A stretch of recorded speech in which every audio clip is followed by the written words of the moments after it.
یہ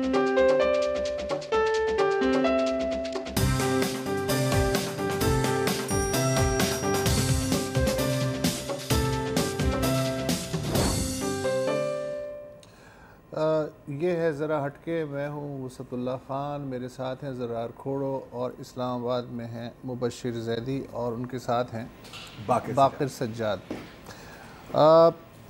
کلبھوشن یادو، اب مسئلہ تھوڑا سا بین الاقوامی ہو گیا ہے، اس لیے کہ انٹرنیشنل کورٹ آف جسٹس اس نے اپنے ایک پریس ریلیز کے ذریعے پہلے تو اس تاثر کو صحیح کرنے کی کوشش کی ہے کہ جو 8 مئی کو ہندوستان نے درخواست دی تھی کہ جی اس کی سزائے موت رکوائی جائے اور Vienna convention on consular relation کے تحت کونسلرز کی رسائی دی جائے اور بلا بلا بلا، تو اس بنیاد پہ ایک سٹے دیا جائے۔ تو سٹے تو انہوں نے نہیں دیا، البتہ انہوں نے حکومت پاکستان کو کورٹ کی جانب سے ایک تحریری طور پہ یہ پیغام دیا ہے کہ ہم جب تک کارروائی کر رہے ہیں تب تک کوئی مزید اس سلسلے میں اقدام نہ کیا جائے، جو کہ ظاہر سٹے نہیں ہے۔ ایک انڈین میڈیا اس کو انٹرپریٹ کر رہا ہے کہ یہ سٹے ہے، ہاں، لیکن بعد میں آپ